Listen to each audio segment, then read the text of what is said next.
Getting you through the one right in front of you. It's really nice and rich. You're Oh, sounding good. very good. Okay. Okay, great. All That right. feels good then. So it's class time.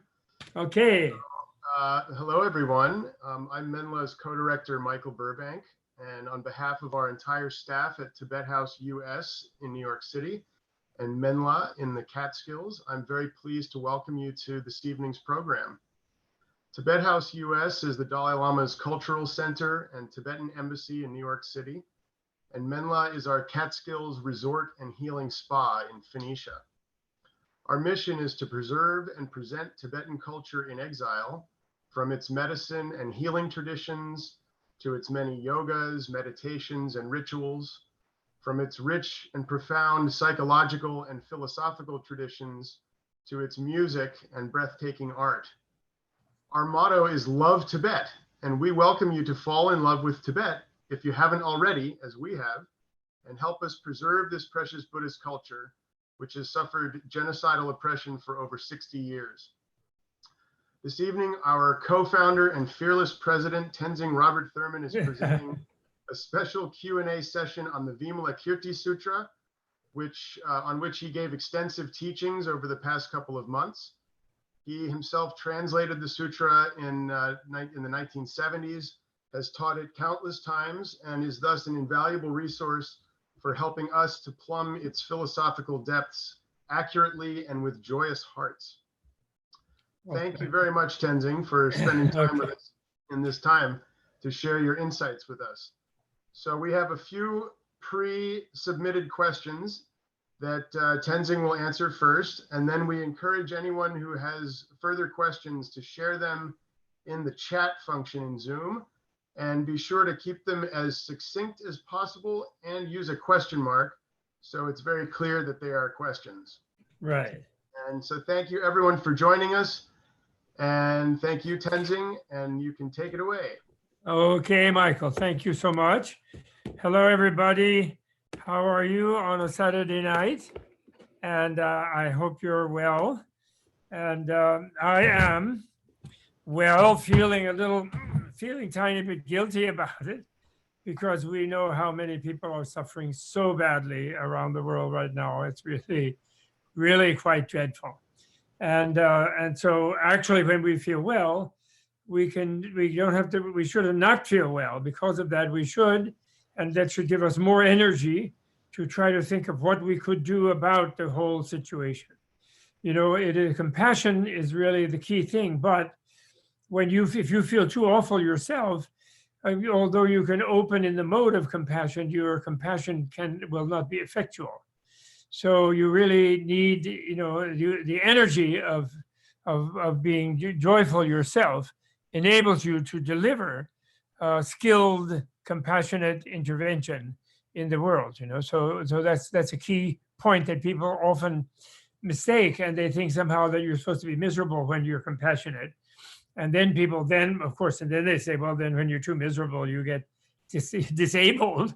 And then what good was your compassion? You know what I mean? So then they think compassion is useless. But what's the mistake there is that if you really open your compassion, and if you open to reality, you get this sort of more complex, ambiguous experience where you see that there is always a way. There's always something else about reality. There's always something beautiful somewhere. And even beings die, then they can be reborn well, and they will be guided into that well if people send them the right vibrations, and if the angels kind of help, and you can implore the angels to do so, the bodhisattvas and angels. And so, even what seems, for a materialist, doomsday, there's no doomsday. Reality will catch you when you fall, and you have to know that. And you have to cultivate awareness of that. That you should have to meditate on. Why is it I am conditioned to think that everything is terrible just because I'm having a problem over here and there? Ultimately it's fine, and here life is in all of its glory and complexity is carrying on. So a little bit, that's the message of the Vimalakīrti, the central message of Vimalakīrti. I don't know how many, I presume all of you who are here with the questions did attend the 12 sessions, or some of them, on the Vimalakīrti, I believe the moderator or Justin will correct me, but I believe those are now available on YouTube, but I'm not sure. They should be, and you can look back at them. And but just to summarize the tiniest bit, you know, the key powerful thing that Vimalakīrti Sutra taught me, many things, but the most particular thing is that the story about how Shakyamuni Buddha died and left the planet to its own devices, so to speak, is part of the dualistic picture that nirvana is separate from samsara, which is not the Mahayana view. And of course, Vimalakīrti is a Mahayana guy, and it's a Mahayana sutra, and so the point is, this is nirvana, if you know. So nobody's going anywhere, and Shakyamuni just no longer felt he was effectively helping the beings on this planet by remaining in his Shakyamuni body. And so he's present everywhere in the field of the planet, in the Buddha field of the planet. And his energy, his positive energy, loving energy, enlightening energy is all around us at all times. But of course, our problem being we don't know that, and we sort of have all these dense defenses around us. And we even indulge in theories that, well, he left somewhere because I don't see him around, you know, type of thing. So the point is, Vimalakīrti is making the point very strongly that this is a mistake and that the Buddhas are here with us at all times. But it's not a tantra. It's not sort of necessarily, but it's a good bridge into the sort of esoteric, subtle reality, multi-dimensional, little more high-tech, more sci-fi type of level. And there's a lot of sci-fi in the Vimalakīrti. So that's the main message of the Vimalakīrti, is to cheer up. You know, Buddha's right here. It was the main message that was at the heart of Tibetan culture. The Tibetans, at a certain point in their culture, I'm going to get closer because I can't actually read the chat thing well if it's that far away from me. This may be bad TV, I don't know. I'm sorry, but I can't really read this well otherwise. Okay, so can you please, so yeah, that's the thing. Can you please clarify the difference between involuntary and voluntary rebirth? Does voluntary rebirth have to do with untimely death and not having the time to prepare for a spiritual death? Does a voluntary rebirth have to do with one's ability to master lucid dreaming? Vimalakīrti Sutra says that it's not right to try to attain enlightenment before the right time, but the practitioners of Tantra accelerate time. Is there a contradiction? That's a huge question. Wonderful. Whoever, oh, Maria. Oh, no, I don't know. It doesn't say who said it. So, okay. So the thing is, first of all, yes, I can clarify this. And involuntary is normal rebirth. A person who is unable to experience consciously the deeper levels that are normally considered unconscious, that person, and therefore is driven by impulses coming from a place they don't know where it is, instinctual impulses. When they die, just like when they're in a dream, they're driven by circumstance and sort of impulse, and then they imagine different things and they react in different ways in different things, and they're totally driven by that, by their attachments and their aversions and their confusions. And so that's a normal rebirth. The involuntary rebirth is that one who has completely can identify with themselves as in a vast infinite field of the clear light transparency of the void. You know, like an infinite transparent bliss state of total freedom, no body, no need for a body, but feeling all the well that bodies crave to feel. Actually experiencing this vast field like one great vast orgasmic field, in fact, with sort of an infinite crescendo also, no limit to that. That's in theory, okay? So when you feel that, then obviously there's no rush to be reborn in a body. And in fact, it seems superfluous to sort of confine your energy within a certain skin and in a certain context and place and time and all this. However, by being one with that vast field of the clear light of the void, of the loving infinite energy of the universe, then you also cannot exclude your sense of clairvoyant presence, sort of almost omniscient awareness, since you are every kind of subatomic or smooth field of flowing energy of awareness. You can feel and know everything that every living being feels and knows. And of course, you feel what all other Buddhas feel, and that's that they are just feeling as great as you are. And then, and all of them also simultaneously and compassionately feeling what the people who are not feeling well, who are feeling sick, who are gripped by the second noble truth of ignorance. And so they are fighting against a universe that doesn't give them a break, they think. And they're creating more and more stuff, fighting against other people also, and the time and space, and trying to dominate the world that they feel is not them. So they don't identify with the feeling of inclusiveness like that, like you have. So then you feel, well, how can I reach them if I'm just them? Obviously, I can't reach them being them. And although it doesn't really interfere, my bliss is so intense, their pain doesn't really mess it up. But it messes it up for them, and I am them. So I have to do something for them, and I can, because I am this complete energy that practically they're made out of. Words, you can't express whatever goes on in the non-dual wisdom, intuition mind of Buddhas, all Buddhas, and which will go on in our mind when we reach there. But anyway, that's the kind of person, and there's sort of degrees of that. It's like partially involuntary, semi-involuntary, totally involuntary. So perfect Buddhahood is totally free. But there are degrees where you're free enough to pick a special kind of incarnation in a special world realm. There's not just this planet, by the way. There's infinite numbers of planets and humans and also other beings. But the human embodiment is a particularly valuable one, actually, for the person who has it. And so that's involuntary. It is just a matter of having a peaceful time when you're dying and being in a good mood, although that does help. And there you go. That's when you begin to, instead of looking at it as A or B, you see a scale from A to B. And then that moves one up to scale for sure. But without training in this lifetime, educating yourself in this lifetime, learning to identify with even your practically semi-unconscious fainted states, where you feel they are you in some way, or deep meditative states where you feel your vastness of space. And you sort of manage to transition to feeling that, and then feeling again confined within the sense organ bearing body. So there's a scale, okay? So that was that. So that you said not having time to prepare, that's correct. But unfortunately, the thing is, the lesson is you have to start preparing right now. You start having a spiritual death by living well.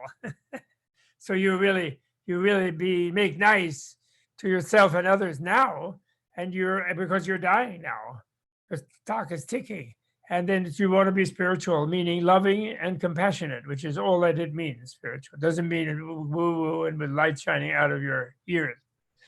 Does a voluntary rebirth have to do with one's ability to master lucid dreaming? Yes, in the sense that if you learn to identify with yourself as a dreamer, rather than kind of unconsciously being the agent in a dream, but then, and maybe remember yourself having been there somewhat, but at the time just being sort of the victim of internal impulses or external events, dream events. And so when you lucidly do that, you learn to identify with a more subtle layer of your being. And so then there are even subtler ones in the dream state, but the dream state is a very, very important and good one. So if you become lucidly aware in the dream state, that's moving in the direction of learning about your own unconscious toward the direction of where you could actually control yourself in the between state after death, and have at least a partially voluntary, guide and aim yourself. Make a successful womb shot, as I like to say, about those lamas, who are some of them who can do that. And so then Vimalakīrti says, yeah, the thing about attaining enlightenment at the right time is sort of at a different scale than the business of death and rebirth, death and between and rebirth. And that scale is like, it's warning people who are following the dualistic Buddhist path, where they're thinking that nirvana is some sort of a leaving the world. And so they're trying to escape the world, actually. And so, and they kind of therefore expect that experience to be a kind of obliteration.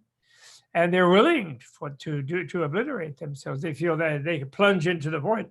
They're willing to, whatever they might think of as a void, they're willing to do that. And because they are so acutely sensitive to the pain of life. They're advanced, developed people, but they're controlled still by a subliminal concept that nirvana is going to be somewhere else. And so this is warning them, don't knock off your sensation and your conceptions, your thought processes, before you have come to where your spirit of love and compassion is not a complete overwhelming flow. Because if you do, then you still will progress to Buddhahood from a state of sort of sainthood that you can attain. But then it takes long time, like aeons of heavenly times, which, maybe are not so bad in a way for you, but the beings you're compassionate about, it's bad for them because you won't be able to help them for a really, really long time. So that's what that has to do. And so the accelerating of time is in a different meaning of time. The time would be wrong would be if your compassion for all beings and sense of interconnection with them, which comes from a sense of interconnection, was not extremely powerful and acute. That would be the wrong time. To accelerate time, meaning the ignorance time that, it takes me 100,000 lifetimes to get to be enlightened, which is, in a way, it's a good thing to be willing to do it as a bodhisattva. But then when you get a little more intensive of being a bodhisattva and compassionate, you're unwilling to make others wait for your good offices, so to speak. You're unwilling to not be able to help them. So you want to be the heroine or the hero, to run and help them. And why worry about the time if it is conventional? If in nirvana there's no birth or death? Well, that's true. And that's a good question. And actually, it would be a good thing if we didn't worry that much. The reason we do worry, though, like a mother worries when her child is sick because or hungry or having some other problems and wants to really help with those problems. So that worry is to try to help. And of course, we know that over worrying then makes them ineffective in helping. So just like that, we are worrying about the time, as I said, because we want to get to be able to help them. And that's touched upon in Vimalakīrti very, very much. He does all kinds of miraculous things to show people, and Buddha does too, that there's a lot you can do to change the world, actually. That's another big element. And the big question that Buddha is asked, actually, I remember in the first chapter, when the young Lichavis come out of New York, or Vaishali of the time, or some riverbank, a wealthy city on a riverbank, and they come there to see Buddha, and they say, look, we get it about being a bodhisattva, and we want to be Buddhas. We intend to try to become enlightened, but we don't get how you can change the world into a Buddhaverse, into a Buddha world. Like a mandala, like a purified, beautiful place that everyone is thriving in, and everyone becomes free of suffering in. We don't see how that can be. The world seems too mired in its mess. And so the whole sutra, in a way, answers that question. And Buddha begins by saying, well, it's actually, all reality is empty space in some ultimate level. A void, it's the void. It's freedom. It's a void of freedom. He says, and therefore, the Bodhisattva knows it's impossible to build anything and make it beautiful in an empty place. And, but he goes ahead and does it anyway. He doesn't care that he knows about it. He just absolutely does it anyway. And he goes for it, that's it. So that's kind of fun. And then the whole sutra answers, how do you make a Buddhaverse? And Vimalakīrti, in the end, remember, he shows the Buddhaverse of Abhirati, which is I have something special to say about that, I'll come to. And then also he visits, or he sends his gopher Bodhisattva to visit Pure Land made of incense, of perfume, etc. So, and his own house is a kind of magical mandala. So there's a lot of this sort of thing. Okay, So now, oh yeah, here's the request for a syllabus. So, okay, so here,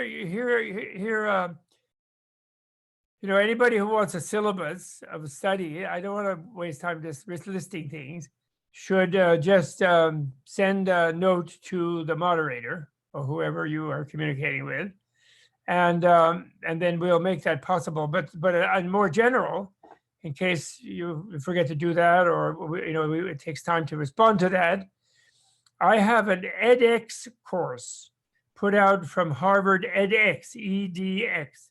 It's free. It doesn't cost a penny, and it has a syllabus that goes with it, which is adapted from my Introduction to Tibetan Buddhism course that I taught for 50 years. So I probably wouldn't change it much. I might change it a bit now, add to it, but that might help someone who wants to be more quick than just waiting for a list to be posted and blah, blah, blah.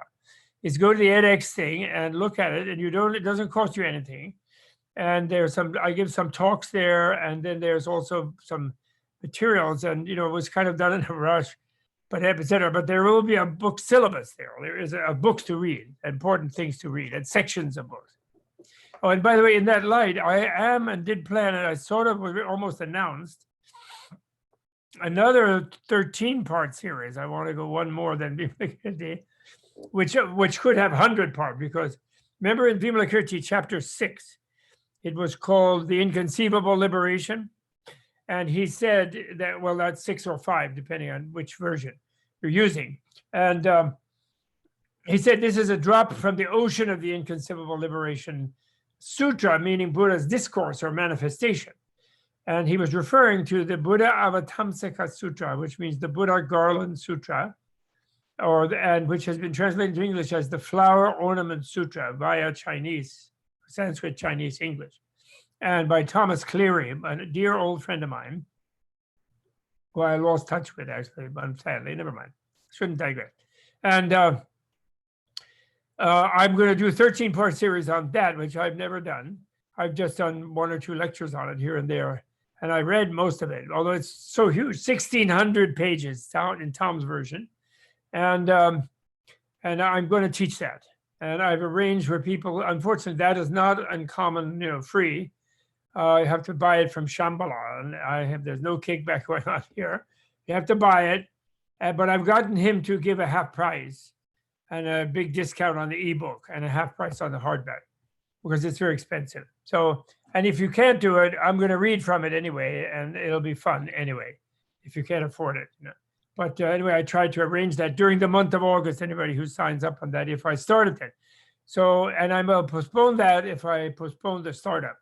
I'm doing other things with Dr. Nida, and people are worried I'm doing too much. So, and starting a teacher's training course in the fall. So, and that will have a syllabus also, also through Menla online. So, okay, that's that question. And now, Vedanta, yes. Yeah, well, the Vedas are very, very beautiful. And among sort of tribal, magnificent war songs, they're a magnificent sort of ancient human language. And also it's very likely that the Vedic singers, even before they came into India, when they were still in Persia or in Central Asia, that they were stoned on soma, what they call soma, kind of mushrooms. And they would have these sweat lodges and multi-day ceremonies, and the gods would visit them. Actually, they would sing to the gods, and the gods would sing with them, and all this. It was a really ecstatic thing, I believe, personally. And then it got codified and organized in India when they no longer had those particular things. They might have had bhang or something, but not that, and in their soma ritual. And that is a very brilliant, genius Sanskrit thing. And the Sanskrit language came out of it, and poetry, and Buddha chose that place to give his Buddha's teaching, and the Buddha taught in Sanskrit, or Pali, and the colloquial language as well as Sanskrit. And so they are really marvelous. However, in the early Vedas, there's no question about liberation. There are only 3 aims of life: dharma, artha, and kama. That is, pleasure, breeding, upstream, joy, pleasure, family, Then artha means, wealth and economy, prosperity. And dharma meant religion or following the customs of one's tribe and caste and clan. And but there was no talk of that. And then some ascetics who went off the reservation, so to speak, and went out and meditated, like the Buddha, like Mahavira of the Jains and many others, they kind of felt this whole ritual of and the sacrificial ritual was the big deal. That's where like going to church was to make sacrifices to the gods and take soma with them ecstatically like that. And they began to think that was that thing of depending only on the gods and trying to get to heaven or be the ancestors' realm or whatever, and rise in your tribe, and then produce progeny and have them thrive and all that, which was just fine worldly stuff. But there's something more to life, and they got into moksha, liberation. And among those, the Buddha was the one who, in a way, was the most influential in the short run of the next 1,500 years. And because he more strongly challenged, the Vedanta people also challenged, but they tried to sort of keep the Vedas and the ritual at a lower level. They try to integrate them kind of like that. Of course, Buddha said, well, the Vedas are great, poetry, and the ritual I don't like because they kill animals in the old days. They offer flesh. And he didn't like that. He didn't like, he was into nonviolence. And then all the great Indian mind science and all the yogis and everything all grew out of this rebellion by the Upanishadic Brahmins and the Upanishadic Kshatriyas, and several of them, Mahavira and Buddha, they founded non-Vedist, orders who didn't look at the Vedas as the last word, but they liked them. Buddha also quoted a lot of examples to justify his rebellion against his father, because he really rebelled. He wouldn't serve as a king. He even left his family, his child, his son and wife, who he deeply loved. And because he wanted to become the mother of all beings, which is the Buddha. So that's a little bit how it goes. And then what happened, and then it encouraged the bhakti and the Buddhist rebellion, and reinforced with the Upanishad, or the Upanishad being its conservative wing, you could say, because it wasn't really religious. It was really a lifestyle change. In other words, it wasn't just we don't believe in this God, we believe in another God. No, it is that we don't believe in any God. We believe they're there, but we don't think they can free us from suffering. They can help us get a little bit better position in the world of suffering, but they can't free us from it. We can do it, however, ourselves, if we understand what the world of suffering is made of and how to do it. And so it was like an educational movement, spread by itinerant mendicants who were very social. They weren't really monks in the idea of going off in some far isolation. That's wrong. They are the bhikshu, what they were called, and bhikshuni, male and female, were beings who lived on alms. That is, and by law or by the rule, they had to go and get fresh food every day. So they had to interact with the lay people and answer their questions and talk to them and hear their troubles. But then very cautiously, Buddha didn't do anything to compete with the Brahmins, who did the birth ceremony, marriage ceremonies, naming ceremonies, health ceremonies, blah, blah, astrology and divination and all the funerals. They did not interfere with that so that the Brahmins could keep their livelihood, because they would have been badly persecuted. But they only were seeking freedom, but they got people to realize that the quest of freedom, they created the institutions, the schools, the universities, and therefore they influenced so-called later Hinduism and Jainism, and they was all one movement in a way. It all is still one movement. But then what happened was, since that was the mainstream of the freedom quest in Indian society, when the Muslim conquerors came from Persia and Tajikistan and Uzbekistan and Turkmenistan in the beginning of second millennium, when there was a lot of stirring there, and conquered India, all unified, their tribal people all unified by Islam. then they destroyed all those schools, the Buddhist schools of freedom, because they don't want people learning freedom. They want people to be their servants and slaves, the villagers. They wanted to fit in themselves as the Kshatriyas, as the warrior class, who then ruled the Brahmin priests and the people. And at first they converted a lot to Islam, but then they let them stay in their caste system and with their Hindu thing. They didn't want them all to be like that, because then they'd want to be equal, because Islam actually doesn't have the kind of hierarchy that Hinduism does. And they like the kings always like the hierarchies, the kings and the priests, and they inflict those on people. So that's a little bit in the history. So now, how do we apply the Vimalakīrti teachings to understanding and effective action? And what we can say to people who are not Buddhists about why this is all happening and how to survive without despair and depression. Well, that's where you start. No despair and no depression. If you look at my Why the Dalai Lama Matters book, I was challenged by the publisher to make the 10 points of hope at the end of that book. And my last sentence in those 10 points, it was about Tibet, because the book is about Dalai Lama and Tibet.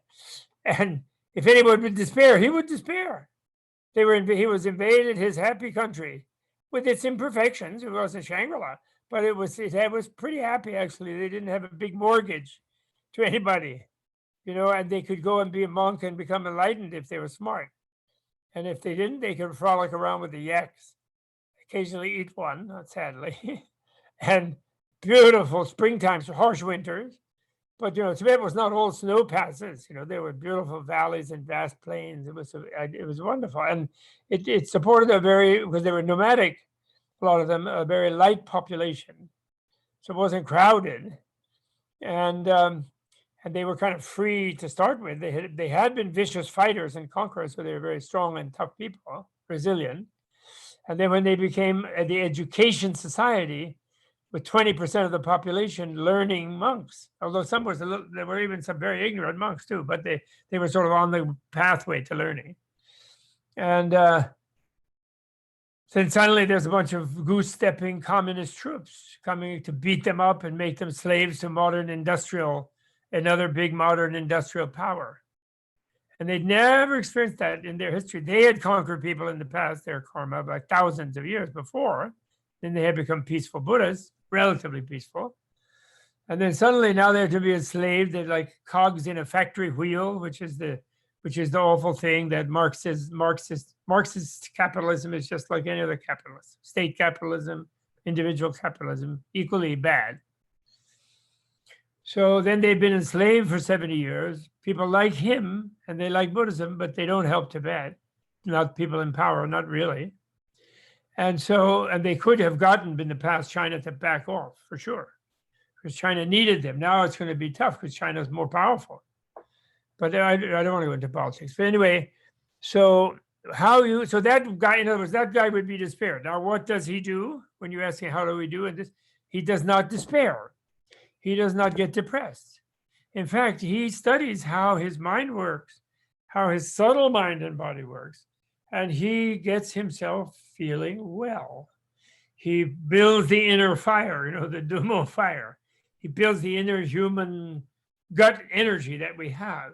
He takes those gut energy away from our greeds and our worries and our anxieties and our angers and our resentments and our bitternesses. And he sees through all those things, and he brings energy up in himself.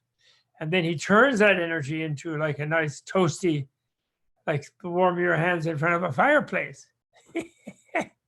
and having a kind of inner happiness that wells up. It doesn't depend on anything. No, it doesn't depend on other people, on parties, on any kind of sensory pleasures at all, because it comes from inside. It's the basic it's the endorphins, as Dr. Nita said. It's the serotonin that the subtle nervous system produces, the chakras and things, the brain, not just the brain, but all the whole body. So first, that's it. He does not do that. He learns how his mechanism of an embodiment works, and he makes sure he's feeling well. And he also then understands how the physics of the universe works. And he realizes that the energy of well, of good, of generosity, of love, of wanting to fulfill need, is the deepest energy of the world, of the universe, below the atoms and even the subatomic particles, and it's more powerful than fission energy. It's real. It is fusion. You could call it a kind of fusion energy, but not understood as an energy that's some sort of just fire where it would just burn everything to cinders. Past the fire, there's a place of a different level of energy that's truly infinite. Fire is always burning something, so it's always has to increase by having more fuel. But when everything is fully energized, when the energy is infinite, then the energy is completely still. So you can't say it's absolute cold or absolute hot. It's inexpressible, but it can be drawn from infinitely. And sun fires and star fires and supernovas can explode from it if there seems to be a need that the supernova is helping. And atoms can be smashed, and nasty destruction can happen, and all kinds of things can happen. But whatever it is, it's an infinite well of it, and that's what the universe is. That's what an enlightened being. So not only the inner understanding, but the understanding of the physical world the Buddha did. That's my point. So that involves education. If you are going to be a scientist about yourself and your mind, your mind and body in meditation is kind of your lab, not just your mind, also your body. When you develop strong concentration to move your mind around inside your subtle nervous system, and but you also have your textbooks, and you have your things to memorize, and you have your critically analytic examination of phenomena, sort of scientific things, external and internal. And so that's how you learn to realize that the world enables you to be happy and effective and compassionate and help and saying the right thing to the people who are not Buddhists. You don't say, be a Buddhist. That's not going to help. That's terrible. That won't help. I love that His Holiness the Dalai Lama, he said on the David Bohm film that we all saw the other day, online in the premiere, he said, in all of my life and all of my teachings around the world, he said, I have never given someone teachings in order to try to make them into a Buddhist. He really was vehement about that. I really love. Well, he does that all the time, of course. He did that once in whatever that hall is called, Lincoln Center, when he gave a talk there once. And I was sitting up nearby where he was sitting. So and I said, I rudely said, because he paused, he made a long pause after he emphatically made something about didn't want anybody not to be whatever they started with.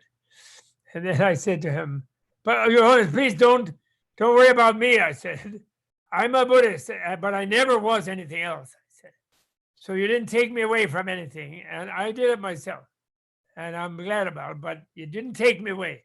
So don't think, you didn't convert me. And he laughed, Some people were annoyed that I dared speak up like that, but he was asking people to say things. But they get so awed by the Dalai Lama, they don't want to speak. And I want to speak because I'm awed by the Dalai Lama myself. So then you say, my deep wisdom, my wisdom is not that deep, but it's trying to get more deep. And my wife is helping me with that, which I need help always. How we Buddhists reconcile all of this pain and suffering. The very real possibility that we will incinerate the earth, and the COVID reality that we come to fear other people as vectors of disease with the teachings that we are living in a world that is fundamentally blissful. It is challenging, isn't it? It is challenging, really, it is. It's like officiating at a funeral is challenging too. And people always say, God's will, right? They say in the theistic culture. And in Buddhism, they'll say karma, which means sort of evolution and the evolutionary process where the gods are involved. It's not, Buddhists do not disbelieve the existence of them. Angels and gods, things like that, definitely do not. They have a whole series of descriptions of them, in fact. but there's some agency of each being. Also, they have their own choices and actions, and the consequences of their actions that go on from the beginningless of time. So that's the thing. So there is this tremendous ambiguity. It's the truth of suffering is the first noble truth, and the truth of nirvana, of freedom from suffering, is the third noble truth. And they are both opposite things. They're two opposite truths, which is what even or facts, you could say. So Buddha's great discovery, of course, was the second one. And in a way, you don't really discover the fullness of the suffering until you discover that there is a freedom from suffering. Because ordinary pleasures and release from suffering is always only just, seems like always temporary respite, like temporary relief, and then it'll come back, a worse one will happen. That's sort of how we're programmed, because it's what's called the suffering of change. Had that kind of release or relief is called suffering of change. But when Buddha discovered complete freedom from suffering with no return of suffering, and not as some place apart from some other place of suffering, like a relative destination where you go and hide out, but rather as the actual nature of all reality, which is why he was still there talking. When he discovered that,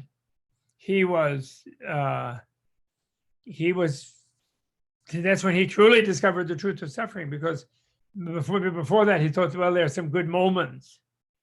And he didn't realize that compared to this, what the deeper reality is, even the good moments are not that good. Although, a little bit, everything that I say, like A or B, do you know what I mean? It's like ambiguity, you have to learn to try to live with. One thing I think the Vimalakīrti, they said about Vimalakīrti is that he's yamaka vyatyastya ahara. He's expert in the kind of speech that reconciles dichotomies. Dichotomy reconciliating speech is the type of speech when he talks like that, they say. And I like that, because what that means is it's also speech that keeps alive the dichotomy, because it's open speech in the sense of that it's speech that doesn't try to enclose the hearer in whatever is said in the speech like it was a dogma. It does open it, tries to give the speech to the hearer to open a door into getting what is being pointed at, and also seeing more deeply where they can see the shadow or the opposite of it, if you follow me. Which is why, in the Vimalakīrti, they say his greatest thing in a specific context only was when he didn't answer the question about what is ultimate reality. Because it was a context where people would have closed around that, whatever he said. And by not saying it, and while seeing it, while experiencing it, he opened the door for others to experience it, challenging them to use their own agency to understand.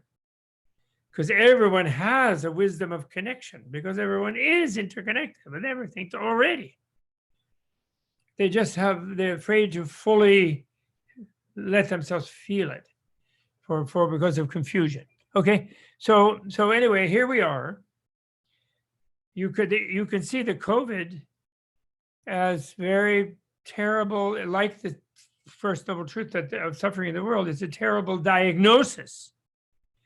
For example, we realize how terribly unjust and unfair has been our whole lineages, and maybe not personally ourselves, but we are still perched within a system, to people of color, to Latino people, to Black people, to the Native American people.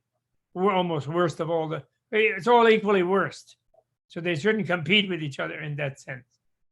And we've really been quite terrible to them. There's us Anglo types, Anglo-Nordic sort of types. And it's really, really not nice. And this is slapped in our face. A few of us felt that way to start with, although we weren't really educated to feel that way. We were educated to avoid feeling that way. But we do feel that way. We read James Wright, we read a few things, and we talked to some people, and we saw some stuff. But we still didn't really deal with it until then. This COVID shows that because they've been weakened by being placed in polluted places with polluted water, with polluted food, and we also get polluted food ourselves, actually, because the food industries are out of control.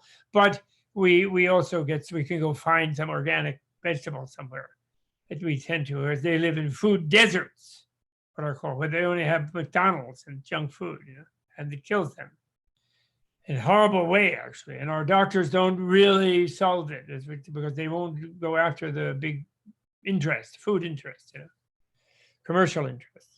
So and then the mass incarceration. I mean, it's just unbearable. And so this has taught us this, and we need to have learned this, because we have to get rid of a bunch of people. Right now, our government is taken over by people who overtly want to revel in doing this. They want to act like it's a great thing to do. Fine people there with their, Jim Crow statues. And we have to be active, blissfully vote, blissfully take a stand. If unfortunately, there's no Vimalakīrti around here, or they could prevent the voter fraud by moving the boxes around and like jamming the KGB computers and all other evil things. So we have to do that. And when we're active doing that, we will be happy. We will not be depressed. And we shouldn't be crazy and go run over or do something like, sad, where we do something violent. We have to be real joyful. And anybody who pretends to be in our group is doing violence is probably one of the agents provocateurs, and we should prevent them from doing that. We should arrest them ourselves. If we're protesting, for example, the protesters see some protesters smashing stuff and looting or doing anything, they should stop them. And they'll be framed in as maybe because it's a bad system, so it won't be easy to reverse. But it must be done now. It really must. We thought it was all done when Obama won. Yes, we can. He said, "Remember, yes, we can." But then very soon, poor guy was saying, "Well, not quite yet. I don't think we can really. It's a ship of state. You can't turn it," and all this. He started making statements like that. I think he was threatened myself. Anyway, never mind.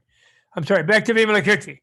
So the fact that, okay, now Vimalakīrti isn't here, and so we don't have a magic TARDIS Doctor Who house to go and land here and there where they're about to do something wrong in the Supreme Court or in the voting booth, in the precinct or counting or in the computer.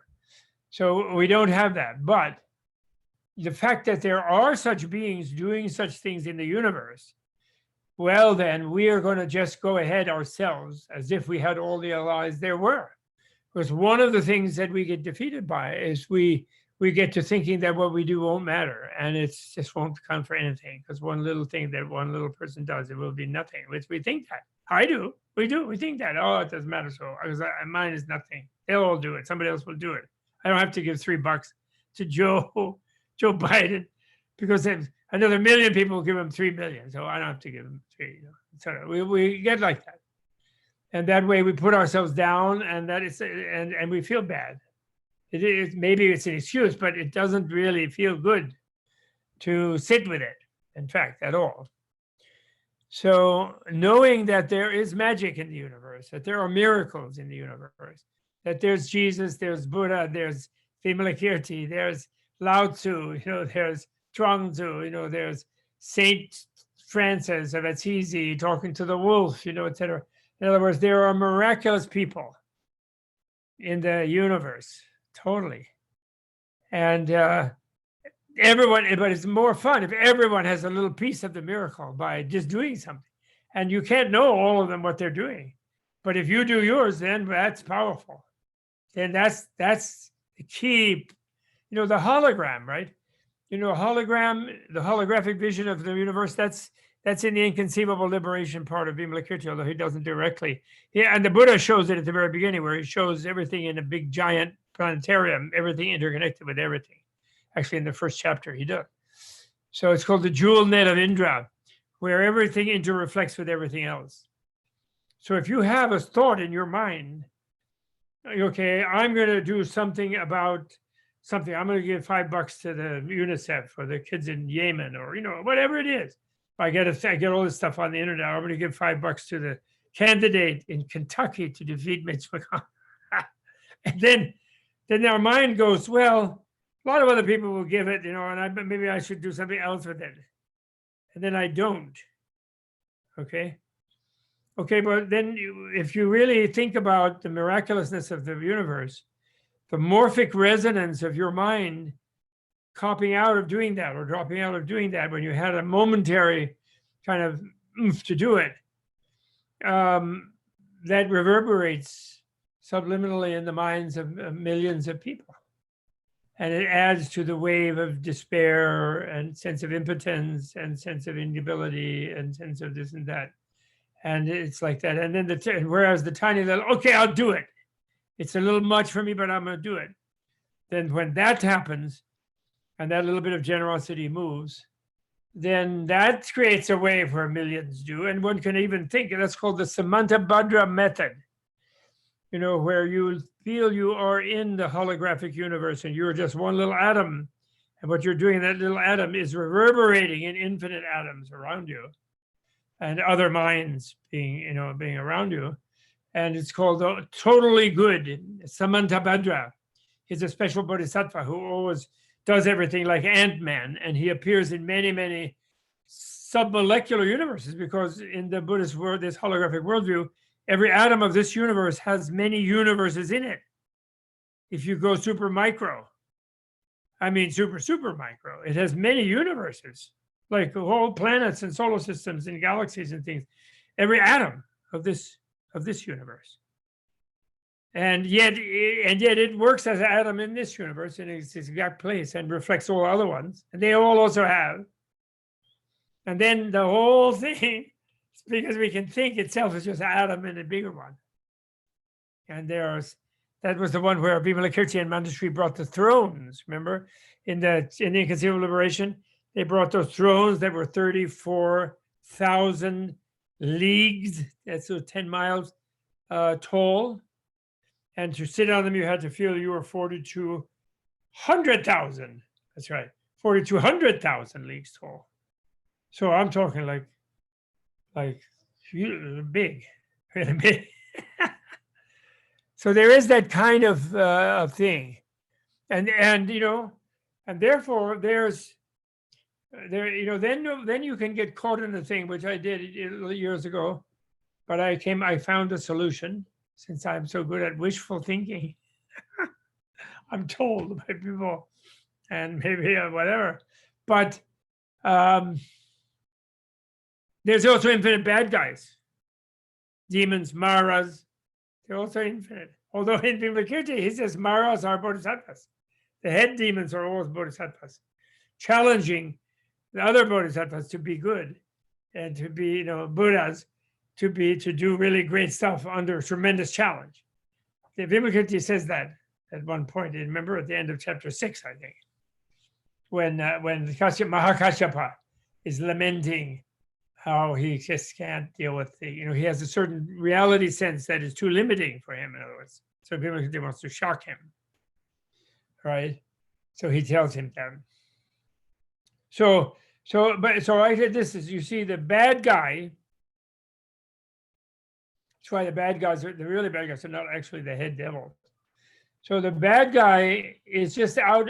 What is bad is when you're trapped in the ceiling, you're the one, you're the only one, and the universe is other than you, absolutely different.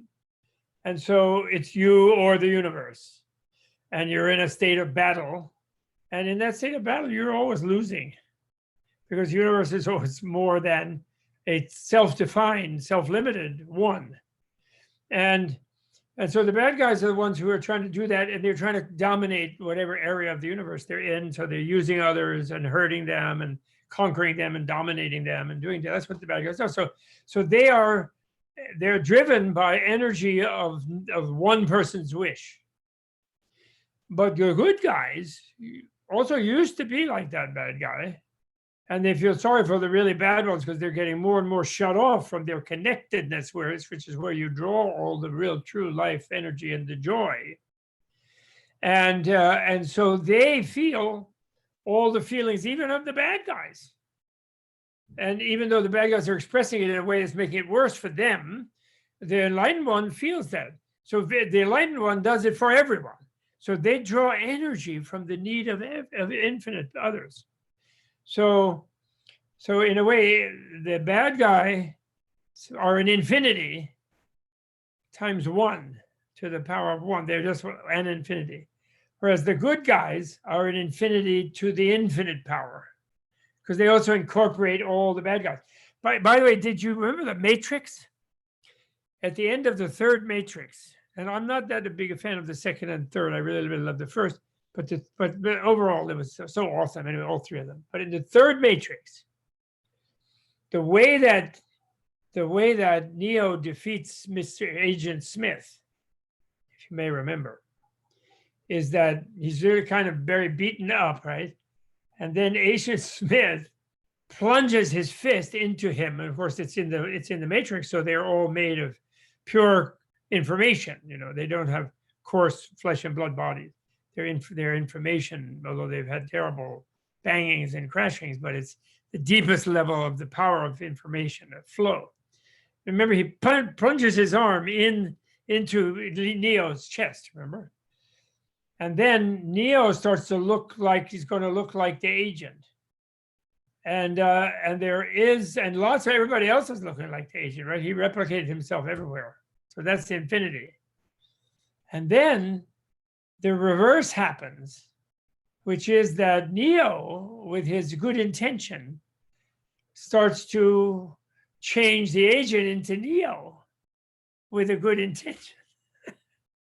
And suddenly, all of this world and universe that Agent Smith has created with his power at the event horizon of oneness, thinking that the oneness is all going to be him. He's going to absorb the whole universe into himself. Instead, Neo, who wants to help out all the universe, he absorbs the guy who just needs it for himself. And the guy turns into Neo. Remember that? That was so cool. That illustrates my mathematical formula of why good is more powerful than evil, which is infinity to the infinite power is greater than infinity times 1. How do you like that? I like it. And I like it anyway. So, okay. So I hope I've helped you not to ignore the pain and suffering, not do something about it, not to learn how to do and what's best to do. That also doesn't mean just drain all your wealth immediately so you can't have car fare by giving to every political committee on the good guys committee who want to save the climate and save the planet and save the poor people and save everything. It's not just don't go broke and become then needing to be saved. But I mean, you have to be strategic still. Of course, that's perfectly fine. But the intention of giving everything to everyone, seeing that everything goes right, is the one that radiates everywhere. And then everyone will join you and interconnect with you, and we'll get there. We will. Okay. Mahasutra entering the city of Vaishali. Yeah, that's so great. Vaishali Pravesha Mahasutra. Well, the Buddha was there lots of times, and it wasn't always happening. At the time of Vimalakīrti, there wasn't an epidemic. But in that sutra, I'm sure there was. He went there many times, and actually, it was in a garden outside of town where he used to like to stay, actually.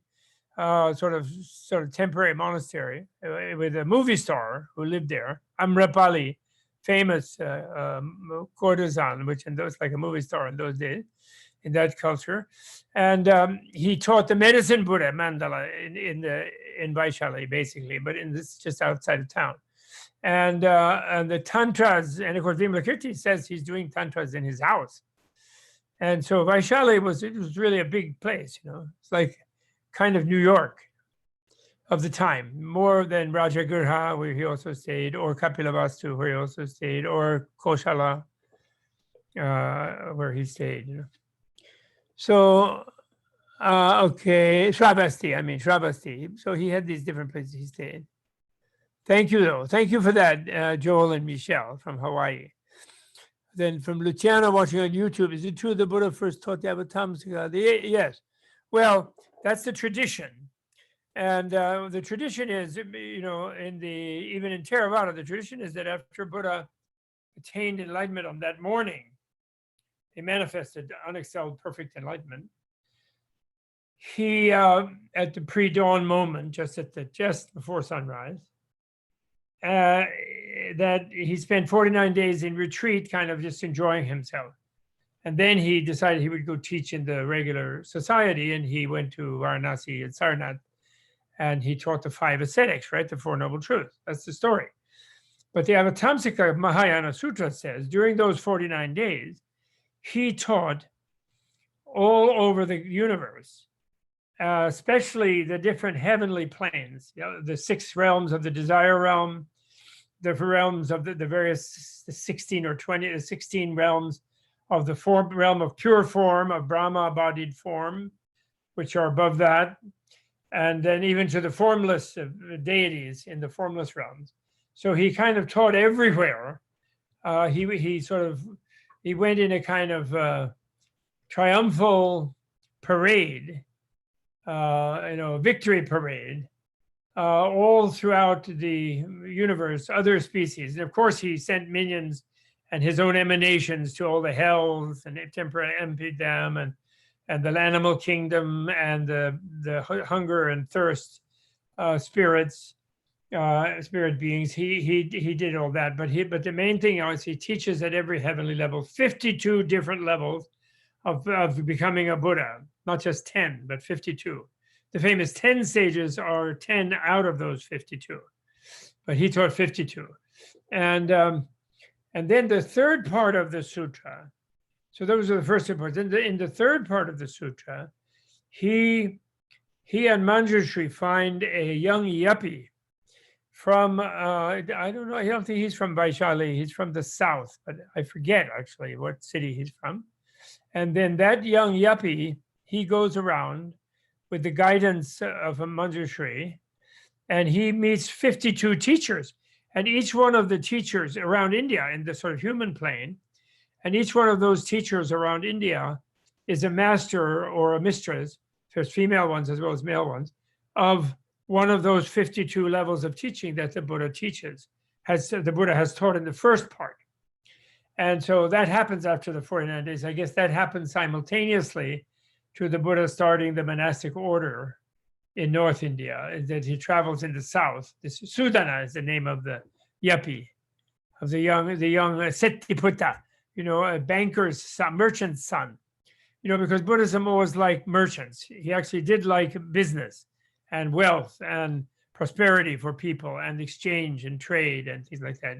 Fair and honest and creative. He liked that. He liked that rather than the warrior method of gaining by conquering, for sure, because it should not be a war industry. It should be peace industry, medicine, other things that are useful, clothing, beautiful things, objects of beauty. And so that's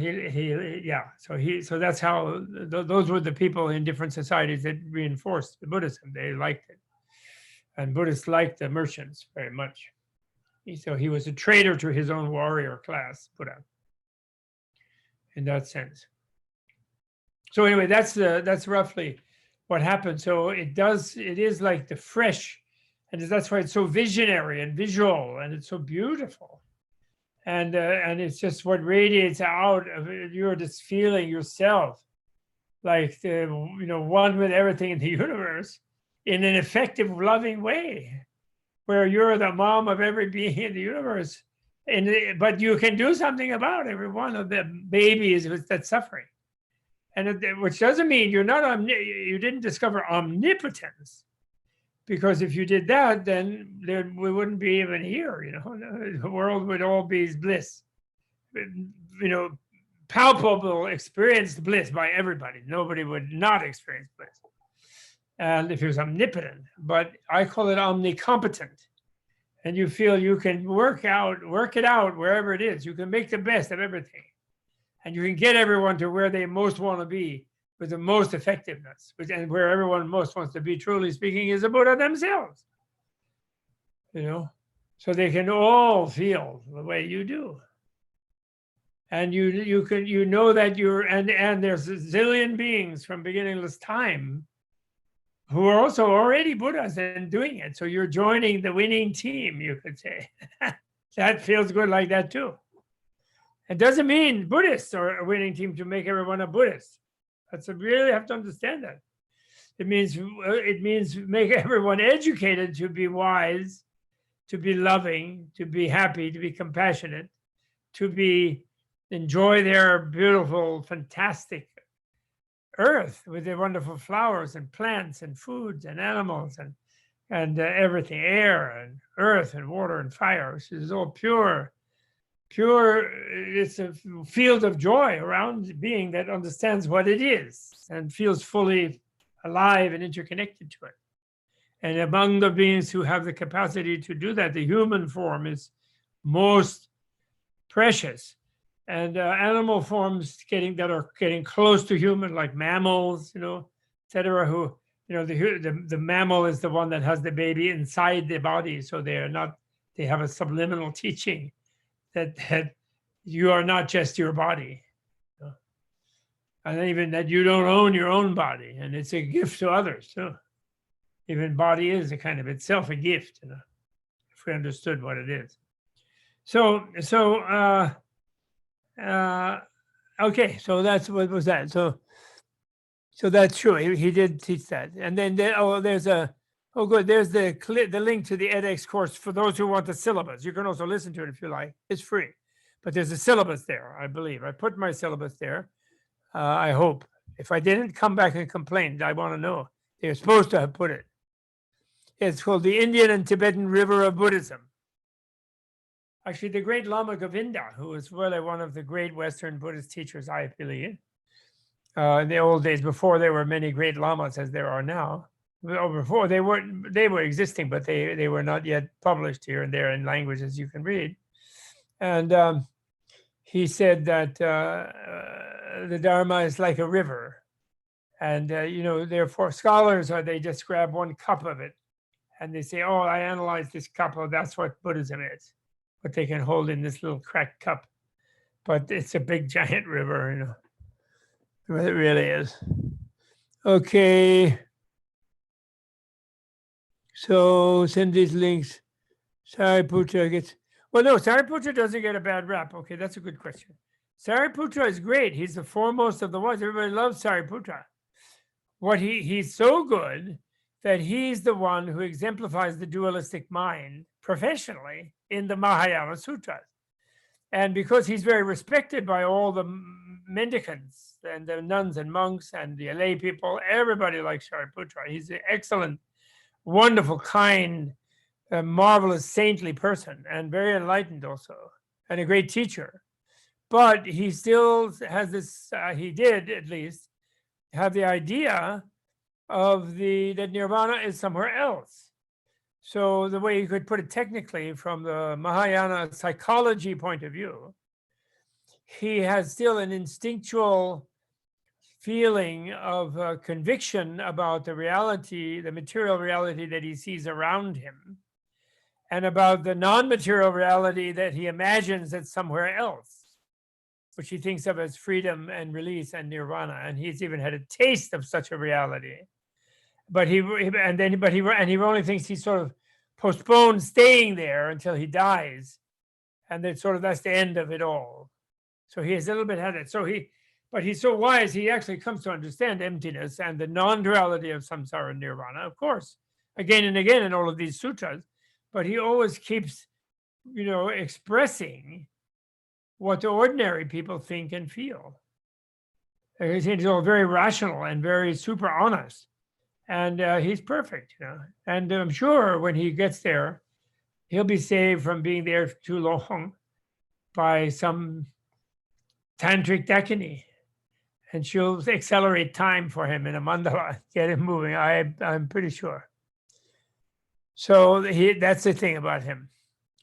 So, question from Tekbo. Takes of experience after while living. about picking up where you left off in a past life. I don't really, well, in a way, yes, because people do remember.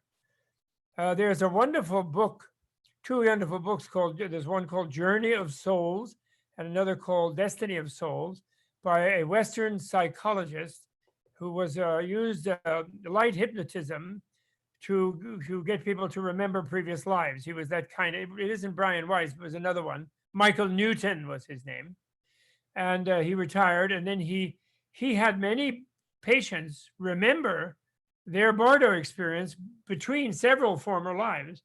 And the purpose of the therapy was to remember how they interacted with people in the former lives, because that might help them work on their relationships with the people in this life. That's what that kind of past life therapy, regression therapy does. And I think it can be effective in cases, for sure.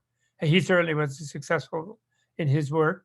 But then he, as a personal research interest, while he was doing this with thousands of patients, he recorded, downloaded with their permission, of course, their memories of between when they died from one life and then were reborn later in another life, and how it was in the passage between. And he puts together a kind of composite description of an afterlife that's sort of like Hogwarts, the school, where what's his name goes, isn't it called Hogwarts? Or this, whatever it is. Anyway, it's a place like that where it's amazing. And I don't want to spend more time on it, but you should look at those books. You'd like them. It's very different from the Tibetan picture of the Bardo, but it's more magical, but it's very similar. And Bardo can be very magical. And I'm sure some people will go to that Bardo. I have no doubt. And so I think there is that thing. And I think you can do it. And you can remember previous lives. And you can remember time in the Bardo yourself.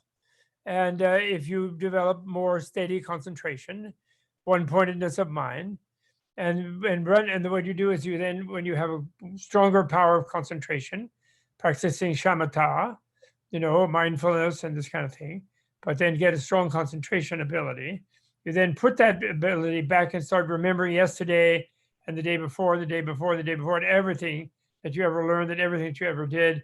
And you find out all sorts of things you normally are in a forgetful state about, or the memories are there. And you kind of take a run back at birth. And you can, actually, the Stan Groff does therapy with people, gets them to hyperventilate and get into a certain type of state without any psychedelic, but their own psychedelic internally produces a kind of thing where they can sometimes, or very often actually, remember birth trauma, what he calls perinatal conditions, which have a big effect on you later and you grow up, about exactly how you, because it's a very arduous passage to get out of mom. It's really hard for her and hard for us, really, very much so. And if it's traumatic in some way, then this will have a big effect later. And there's the therapies that get into that, which are really fun. Okay. In the Vimalakīrti Sutra, I don't see the question there. Okay, Gustavo Gitti.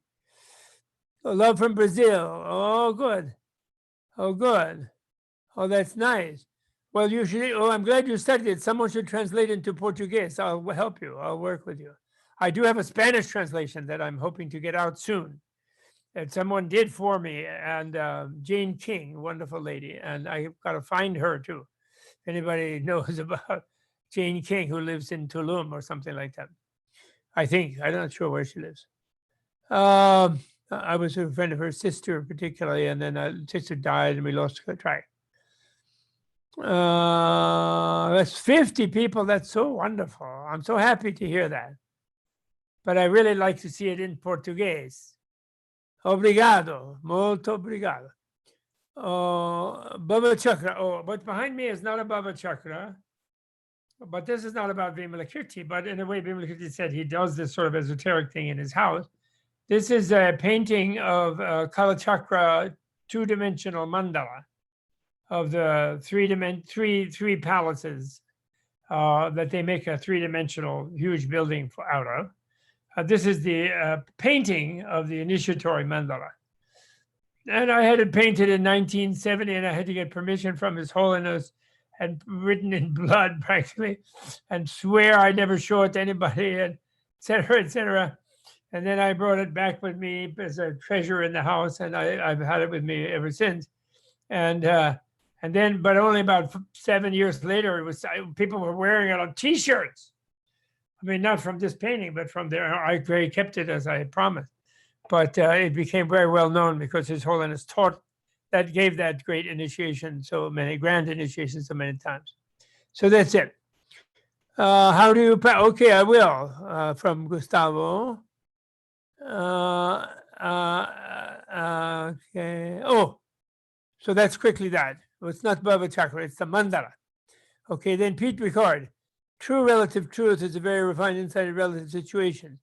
Maybe not completely true, which is empty luminosity, but very accurate. Well, you know, good question, very deep.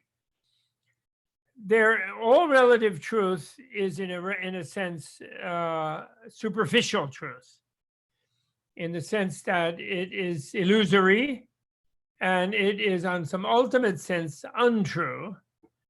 However, within such untrue illusory truths, there are more and less relatively true things, illusorily true things, you could say. All right? So when we're moving in the direction of seeking the ultimate truth, we go through a thought pattern like that because, as Nagarjuna says in the famous 24th chapter, he says in critique, in 24th critique, he says that you need that illusory relative truth and logic and reason and language and so forth to get free of the relative truth and to realize ultimate truth or absolute truth.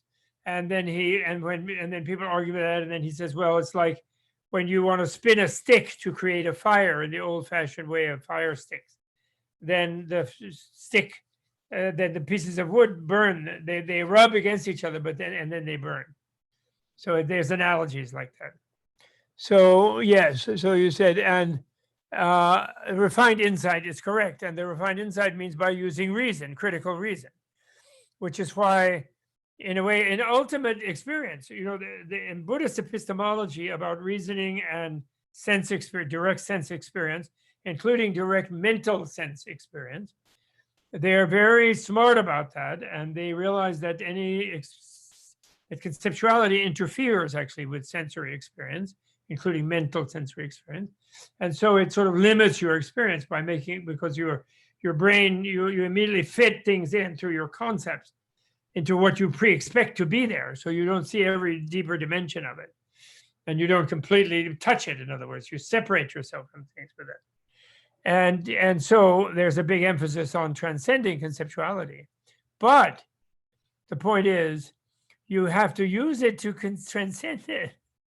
It self-destructs, in a sense, very creatively and catapults you into the openness. And through the process of negation, which is what emptiness means, and through the process of critique, like the expression of selflessness is like that.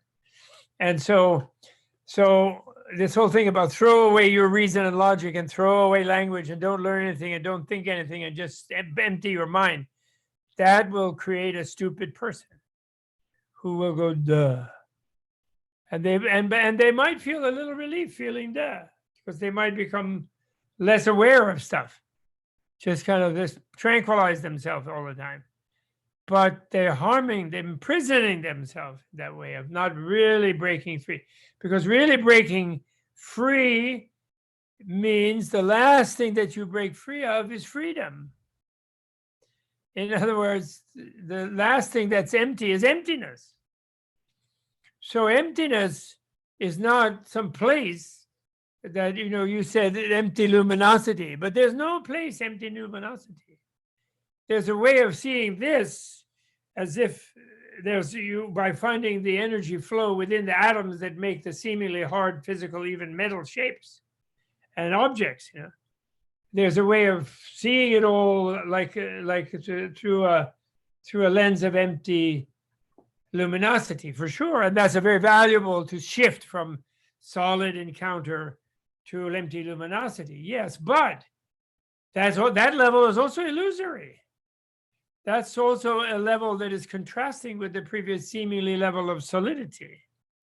And so by reifying that level into the final solidity, now I'm in that's like the dualistic idea about nirvana.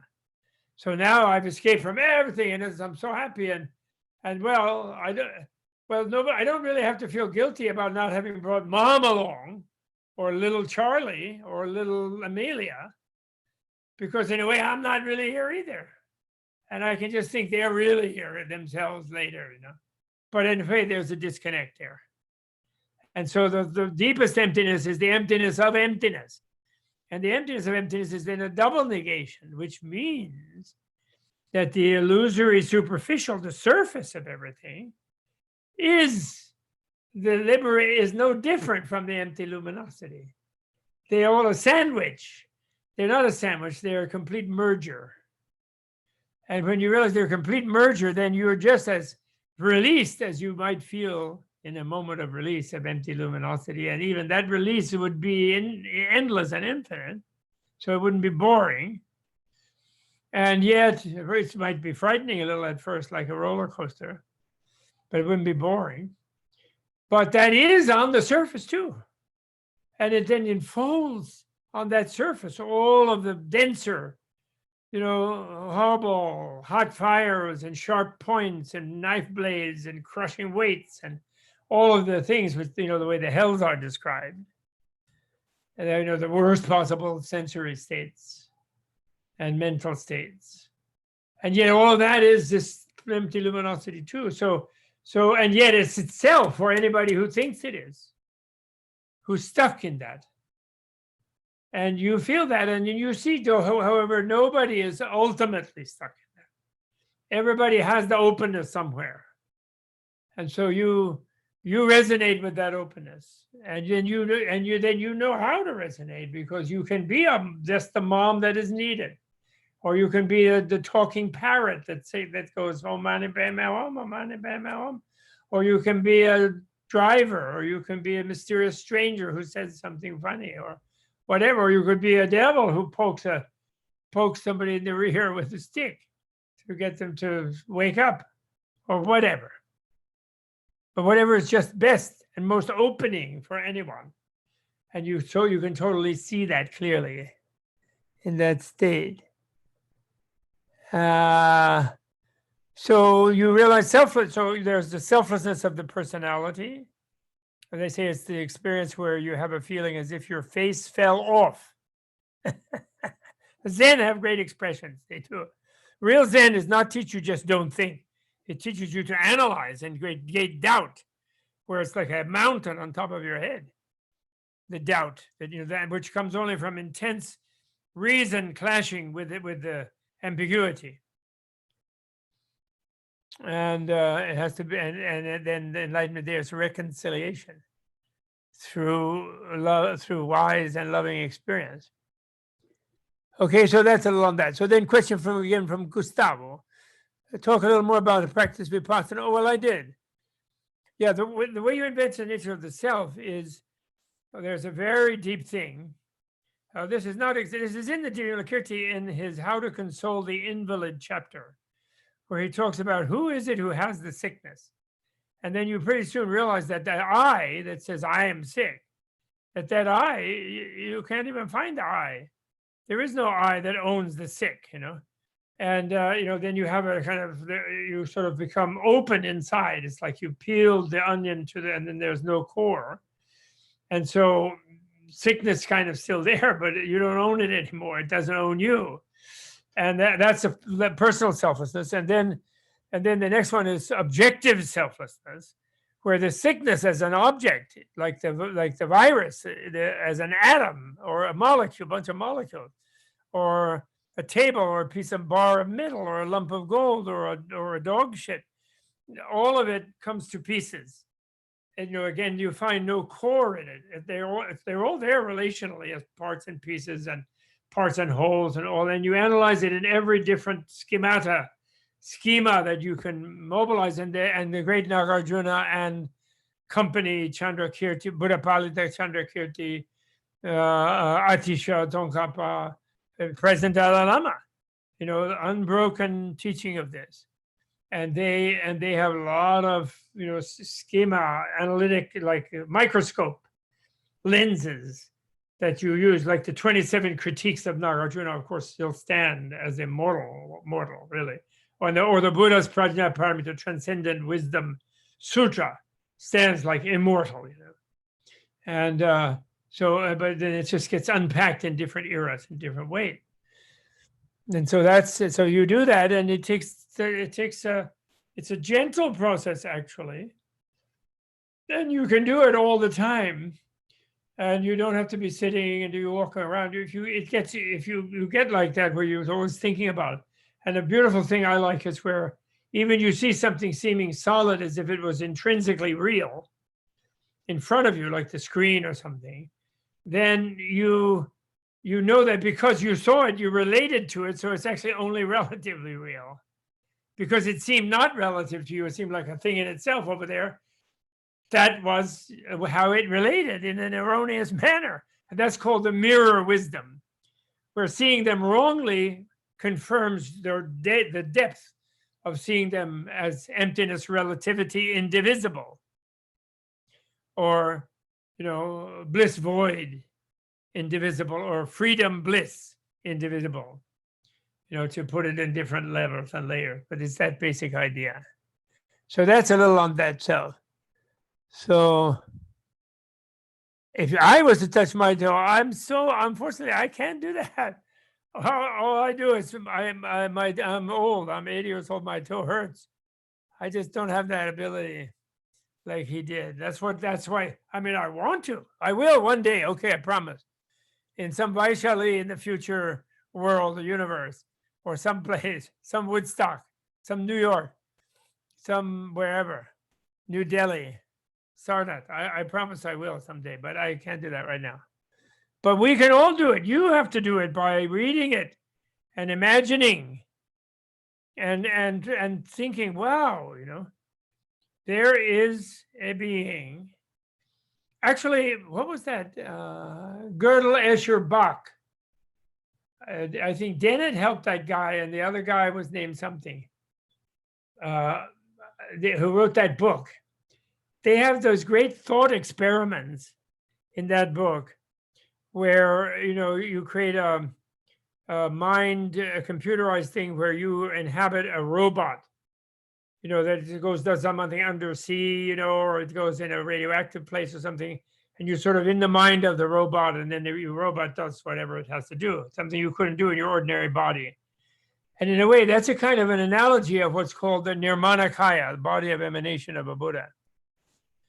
And Shakyamuni was a Nirmanakaya, which sort of means that Shakyamuni, that we think of him as a person just inside the skin who then just became a funny looking one with a cone head on top of his head and long earlobes and radiating light and so on, but long ears like Spock with light radiating. But we still think he's just still something more grand and amazing, but just a person over there. So, but he isn't. He's actually a huge infinite field of energy manifesting that's called the supreme Paramanirmanakaya, the supreme emanation body, because the show of his life that he did, prince, and then a brilliant prince and warrior class, and then enlightened, then ascetic, then enlightened, then a teacher, then leaving, and that show from coming from royal to penniless and all this, and that's the most inspiring. That opened a lot of our minds in history. So it was an ideal such show, and the Lalita Vistara, what they call. But that's not him. And in Vimalakīrti, in the 12th chapter, I think, or 11th, depending on how you count, when he goes and takes the whole assembly from his house with him, with 1,000 people and a lot of bodhisattvas, and goes in front of Buddha in the Amrapalivana, in the grove where he's staying, because they all wanted to chat and seek with the Buddha. And seek the Buddha, like have him pat him on the back or whatever. And so he took them all. Vimalakīrti moved the whole group in his hand across town. Amazing, another miracle. So then the Buddha says, "Welcome, Vimalakīrti. Nice to see you." And then almost right away he says, "Well, Vimalakīrti, you wanted to see the Buddha, and now you're here in front of me. And what do you see?" And Vimalakīrti starts this Vipassana talk, guided Vipassana talk, where he says, I don't see the Buddha when I see a body in front of me. I don't see the Buddha when I see this, that, the other. He goes through all kind of, in a way, he deconstructs right on sight, standing in face to face with the Buddha. He deconstructs the Buddha's presence completely. And he says the Buddha is everything, everywhere, in other words. That's how I see it, he says. And you know, then, and that's really great. Everybody has a lot of insight reflecting from that amazing encounter between the two of them. Because in a way, what he's showing there is a non-duality between the monastic and the laity, you know, between the priest and the lay person. Because Vimalakīrti, and which doesn't mean that the layperson doesn't respect the mendicant. He does. He touches the feet of the Buddha, and Buddha would not. Buddha told another guy at another place, you know, I couldn't even get up when you came in. An old Brahmin who was scolding Buddha because Buddha didn't get up because the Brahmin was older. Buddha was in his 30s or early 40s, and the Brahmin was 60, 70. And Buddha said, I'm sorry, Brahma, I couldn't get up when you came because actually I'm older than you. You seem older in this body of this life, but you're actually a young chick compared to me who is I'm the elder chick who cracked the eggshell to get out of the egg into the free world. And you are still in your egg, you know. So I'm older than you, so it's a new etiquette. If I had bowed to you when you came to see me, your head would have split in 7 pieces. Which is an old Vedic tradition. When your head splitting like that, it means you can be completely disoriented.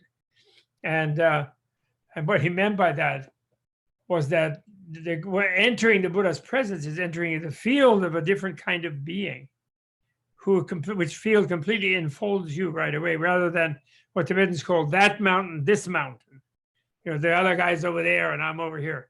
The Buddha's field incorporates the other immediately. And the Dalai Lama's field is like the people will therefore weep when they meet him and all this kind of thing. Because they suddenly with someone who has sort of embraced them as they are, the field, but doesn't grab them or do anything, or acts normal, he's not even formalistic at all. But they just subliminally feel it, you know, instinctively. Okay, so what was that? So can you please relate Kala? I might have lost the question of the previous one, I'm sorry. Kala Chakra perspective of space and time to the skillful means and temple Bodhisattva community of Vimalakīrti, present sense of a coronavirus reality of suffering and plunder. Yeah, well, Kala Chakra is best of all possible worlds. Sorry, Voltaire. That's the view. Because the good guys are more powerful by far than the egocentric bad guys. And so they're guiding things toward a good omega point in any particular development thing. In infinity, in a way, there's the omega point is every moment now. So don't get hung up on the omega point. But on the other hand, like that. Now the Kala Chakra, particularly, I think very much connects to Vimalakīrti, because the question of Vimalakīrti is, how do you build a Buddha land? That's what the young Luchavis ask Buddha before he sends people off to see Vimalakīrti. So it sort of hangs there and then he puts his toe and shows that this land is a Buddha land already, because he, Shakyamuni, made a Buddha land out of it, which means the best of all possible worlds. And Vimalakīrti defends in a later chapter to the incense or perfume bodhisattvas. He defends this one. He says its seeming imperfections are ideal challenges, like obstacle courses, for the beings in this field to evolve to enlightenment in their most rapid and effective possible way. And that's why, whereas when you guys are sitting in incense, pure incense, you get kind of lazy, you just do meditate, and you can't develop your compassion. You can develop your wisdom, but not your compassion. You have to interact with others. You have to interconnect to develop that.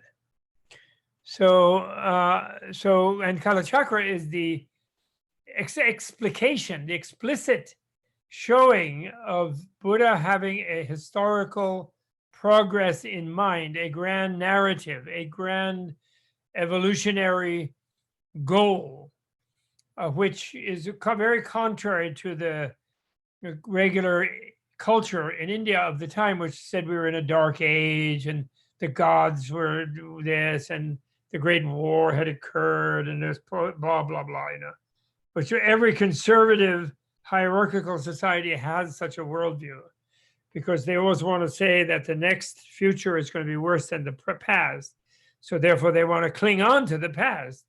And therefore they secretly think that their kids are going to be less than them because they're out there in the dark age, And that's a conservative thing, It's really not that nice. So, but that was the dominant one in Buddha's time. And as a revolutionary, someone like Vimalakīrti is showing no. And at the end, he shows this, the Abhirati universe that he shows, which is Buddhaverse that he shows, which is where he came from, that is revealed by Shakyamuni in that late chapter. He shows that to the whole universe. He shows it. Let's think of it as a planet, since we think this place is a planet. And then they see a planet that looks like this one. It isn't one of the celestial things where everybody's sitting under an incense tree. It's a regular tree. It has mountains and animals and ups and downs and earth and heaven and that. But the difference is the ladders are down from heaven and the humans can go up to the deities come down. And the Buddha who stays at the human plane there, Akshobhya Buddha, is always there. He doesn't come and go, in a sort of, doesn't attain a seeming death or parinirvana. He's always present. He remains, and he keeps teaching all the time. So you can't escape from him. And the yogis go there. Milarepa went there and he passed away. He dictated in dreams to his disciple Rechungpa. He dictated his autobiography, supposedly, which I think so. And so it's a hopeful thing.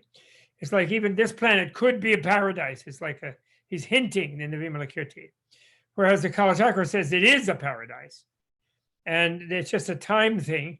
It has to do with the level of the minds of beings. And then Shambhala happens and the war zone ceases. And everyone becomes more free. And they can use their human embodiment to accelerate their evolution and become really all that they can be, that they want to be. So he shows that. He does show that. And so that fits very much with the Kalachakra. I knew a gentleman whose book also I'd very much recommend. Someone's published by California University Press. And it's called Religion and Nothingness, which is a very bad title for it.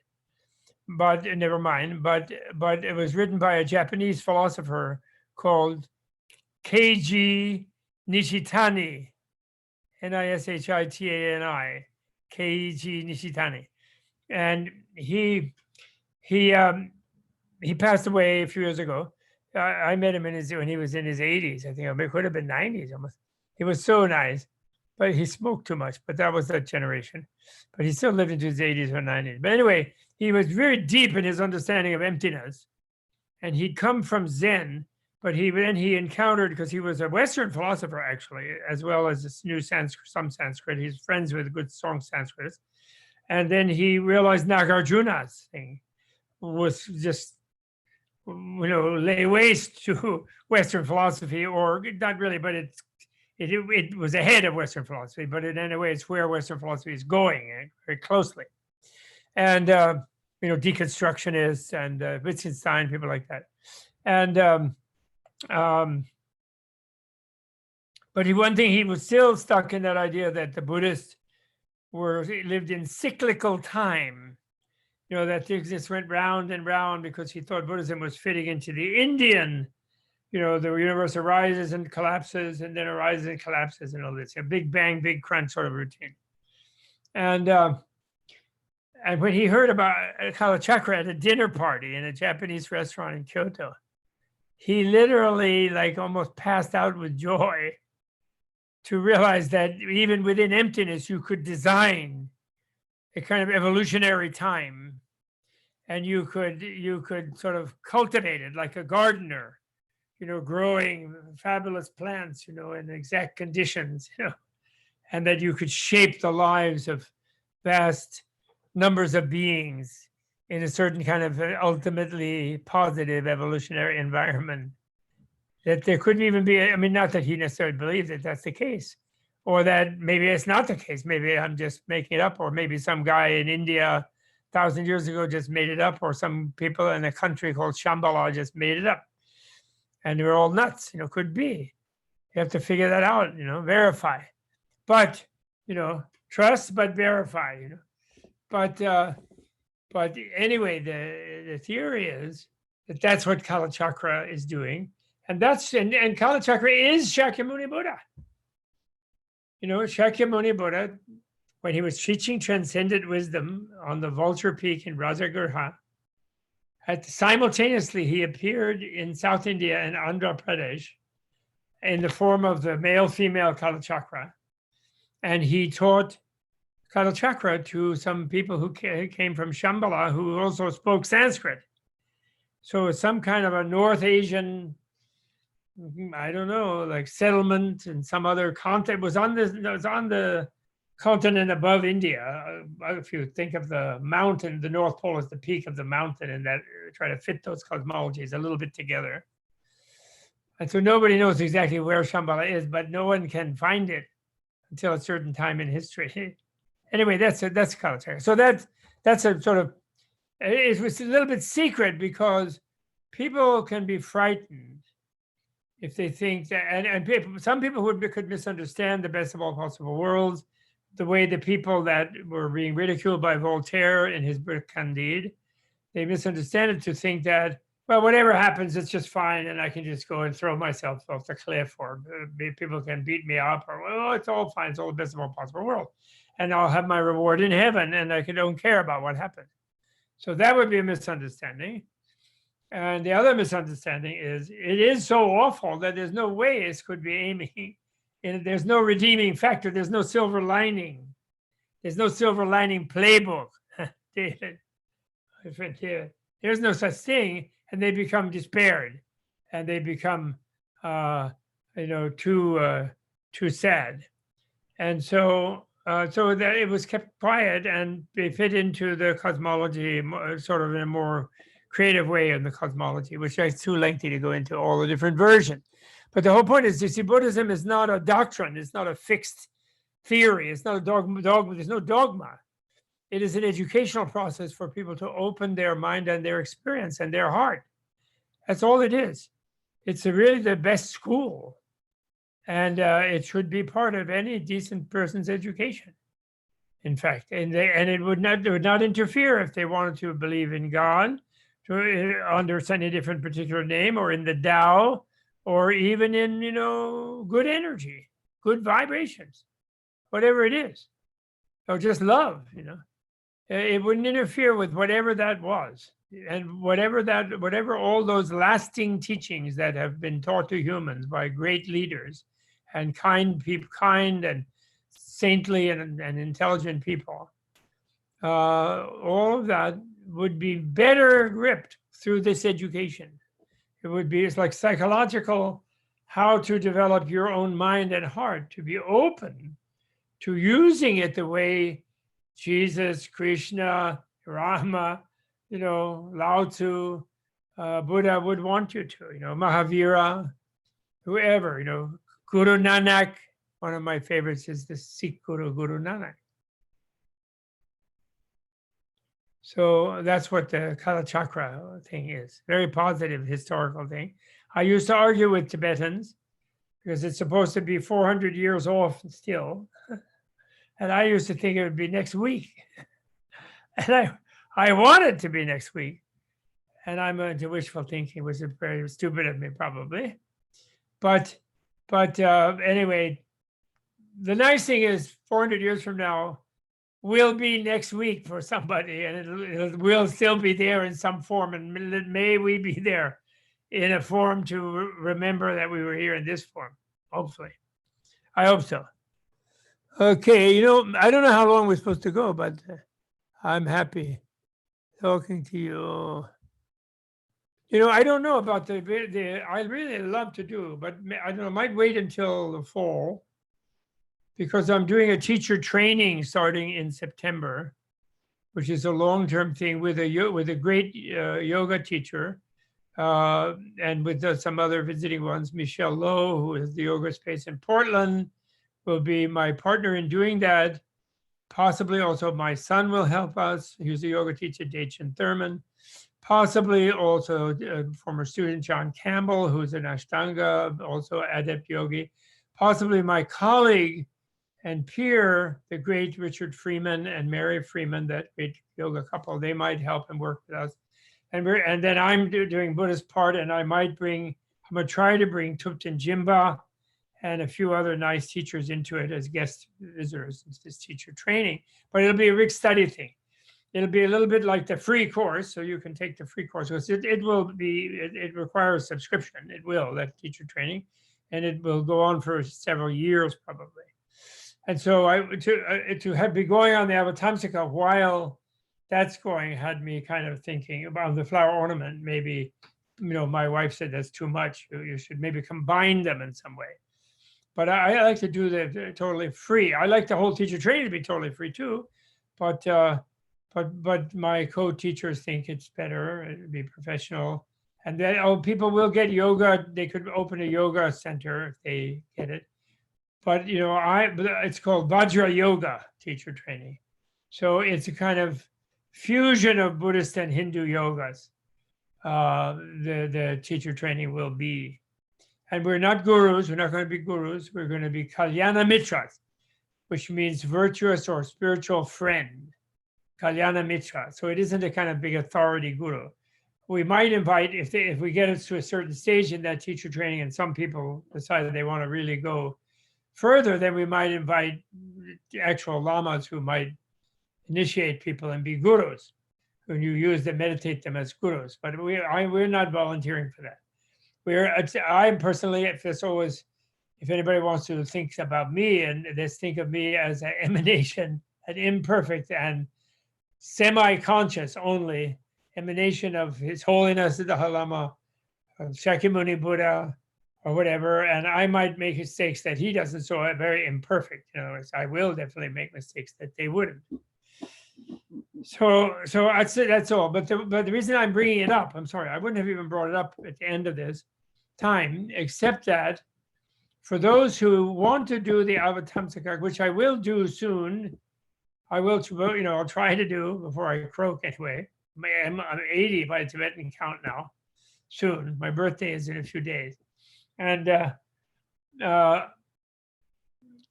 you can buy the book, because in a way you really need to read it yourself. And I don't have any percent of that. My friend Tom Clear is the translator. Shambhala publication. I'm not partners with them, but I like them. They're nice. And they gave it half off in the month of August. And anyone who enrolled, I will give a code and so on. And half off. And then the ebook is maybe a little more than half off percent because they're otherwise too expensive. But he wouldn't give it free, but he gave it half off anyway. So I just wanted to know that because I will be deciding this all in the next month or two. Maybe we'll have a little talk like this, a Saturday night talk, in a few weeks when there's nothing else happening. People didn't want me also to add too much cake on cake, like the weekend when I'm working with Dr. Nita in August, the 25th and 6th, I think it is, or the weekend when I'm working with Alberto, and now in July, Viloldo, we're doing a weekend, and then another one with Menla, and another one with Andrew Holacek on the death and dying thing. So, I don't know how all this will float over that, but I surely will start it by September when I start the teacher training. Somehow I will manage that. I don't know how, but I will. Okay? We're working on it. And meanwhile, thank you for doing Vimalakīrti. Thank you there in Brazil, Guito. What was that, Guito? Gustavo Gitti. Fantastic. I'm so sorry about you having terrible corona, virus, although it found a certain target just now that might make more sensible leadership emerge. So it has its own clever intelligence. Doesn't want to kill everybody, that virus. There was a amazing cartoon in The Economist, this last Economist, of President Bolsonaro in a cartoon form, like machoing out, and he's saying, "Play ball," and he's kicking, but the ball is the coronavirus. It has a little bunch of little corona sticking out. His foot is stuck in it. I apologize to anybody, and I do. But listen, we couldn't be worse off here as far as that goes. So we have really, never mind. But we're only 108 days to the election. So don't despair, and be active, and help people, make phone calls, take people to the polls, give them like chocolate croissant if they're waiting for 5 hours in the polls, their vote being suppressed. Okay. All right. Listen, lots of love to all of you. Thank you for stirring me up and cheering me up, because I do love talking about it, even though you can't say anything. It's all wrong, too. There's even a place in the Guya Samaja Tantra, which I'm publishing next year, some parts of it, which where Buddha says, everything I said is a lie. Meaning only that if you take speech in some closed way and become fanatic about it, then in some like rigid convictions, then this imprisons you. It's not good for you. So, and yet he knows some people will misunderstand him. But if you keep the speech like reconciling dichotomies, or embracing ambiguities, and making people think more sharply and clearly themselves, and especially the great medicine of emptiness, which is the negation of any intrinsic reality or self in anything or any person or anything, and therefore the freedom to interrelate of all things. And that great medicine, it can help you, the negational part, by opening your mind, not to be fixated and attached. And even the Nagarjuna even says at one point, emptiness is the medicine for all distorted views, visions, unrealistic worldviews, but who then adopts emptiness itself as a rigid worldview. Unfortunately, the medicine won't work. Medicine becomes a poison. And that's the kind of person who misunderstands emptiness to think that it's a reinforcement of nihilism, which means no future life, no mind, or materialism, really, actually, which we don't do, right? So, okay. Thank you. Good night. Sweet dreams. Is it okay now to the moderator?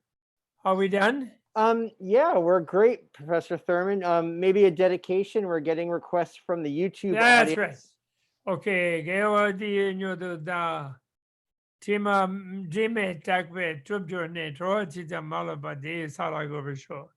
By the virtue of us taking our minds along these paths of question and answers together, may we quickly become Vimalakīrtis ourselves, in order to be able to quickly help others find their own inner Vimalakīrti, and which means Buddhahood, in whatever situation it's recalled for. Okay, that's the dedication of whatever merit we accrued by spending this hour and a half together. Okay, all the best. Thank you, Professor Thurman. Okay, thank you. We want to thank everyone here on Zoom and everyone who tuned in on YouTube Live. We will leave the chat room open for 5 minutes, so if anyone wants to save the links, they'll be able to do that.